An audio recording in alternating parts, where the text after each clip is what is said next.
ஒரு பிரச்சனை வரும்போது காவல்துறை அதன் மீது நடவடிக்கை எடுக்கணும், குற்றவாளிகளுக்கு தண்டனை கொடுக்கணும் அப்படிங்கிறது நம்ம எல்லாருமே சொல்லக்கூடிய ஒரு விஷயம் தான். ஆனா ஏன் ஒரு பெண் மேல அந்த வன்முறை நடக்குது? சிலபஸ்ல ஜெண்டர் ஈக்குவாலிட்டியை சொல்லி கொடுங்க, ஒழுக்கமா ஒரு ஸ்டூடெண்ட்ஸ் எப்படிலாம் இருக்கணும், அப்ப இதெல்லாம் வந்து கரிக்குலம்குள்ள நீ கொண்டு வந்தாங்கன்னு சொன்னா அது ஒரு பெரிய சேஞ்சஸா இருக்கும். நீங்க ரீப்ரொடக்ஷன்ற ஒரு டாபிக் வந்து சயின்ஸ்ல இருந்தா அதை வந்து ஸ்கிப் பண்ணிட்டு போற ஆசிரியர்கள் தான் பார்த்திருப்போம். அப்ப ஆசிரியர்கள் இது மாதிரியான விஷயங்களை மாணவர்கிட்ட எப்படி கொண்டு போய் சேர்க்கணும், அதுக்கான ட்ரைனிங் வந்து ஸ்டாஃப்ஸ் கொடுக்கணும். அதே போல கல்வி நிலையங்களுக்குள்ள ஐசிசி கமிட்டி இருக்கணும் அப்படிங்கறது வந்து சட்டம் வலியுறுத்துது. நீங்க யதார்த்தத்துல போய் பாருங்க, ஐசிசின்னு ஒரு கமிட்டி இருக்கிறது அங்க இருக்கிற ப்ரொஃபசர்ஸ்க்கே தெரியாது. இதுதான் நிலைமை. எனக்கு ஒரு பிரச்சனை நடக்குது அப்படின்னு சொன்னா அந்த மாணவரோ மாணவியோ போய் தைரியமா புகார் கொடுக்கக்கூடிய ஒரு கமிட்டி இருக்கணும். அந்த கமிட்டியில இருக்கிறவங்க கொஞ்சம் ஜெண்டர் சென்சிட்டிவிட்டி புரிதல்லாம் இருக்கிற ஆட்களா இருக்கணும். ஒரு ஸ்டூடெண்ட் போய் கம்ப்ளைண்ட் கொடுக்கும்போது நீ ஏமா இந்த நேரத்துக்கு அங்க போன, நீ இதை பண்ணிருக்கூடாது, நீ துப்பட்டா போட்டியான்னு கேட்கக்கூடிய ஒரு ஆசிரியரோ பேராசிரியரோ அங்க இருந்தாங்கன்னு சொன்னா அந்த மாணவர்களுக்கு ஒரு நம்பிக்கையே இருக்காது.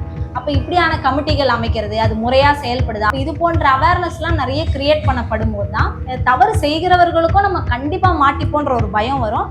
அதே போல பாதிப்புக்குள்ளானவங்களும் தைரியமா வந்து அதை சொல்ல முடியும். ஒருத்தர் எப்படி ஒரு கேம்பஸ்க்குள்ள வந்து ஒரு பொண்ணை ஹராஸ் பண்ண முடியும்ன்றதான் நமக்கு ஒரு கேள்வி. இப்போ நிறைய ப்ரொடெக்ஷன்ஸ் வந்து போட்டிருக்கிறாங்க. நம்ம ஒரு பிரச்சனை வந்ததுக்கு அப்புறம் தான் ரியாக்ட் பண்றோம். ஸோ அது பிரச்சனை வரதுக்கு முன்னாடியே அங்கே சிசிடிவிலாம் கரெக்டாக பொருத்தப்பட்டிருக்குதா, அங்கே ஸ்டூடெண்ட்ஸ்லாம் சேஃப்டியாக தான் இருக்கிறாங்களா, வெளியாட்கள் வந்து போறாங்களா, இதெல்லாம் செக் பண்ணிட்டா இந்த பிரச்சனை வராம நம்ம தடுத்துருக்கலாம்.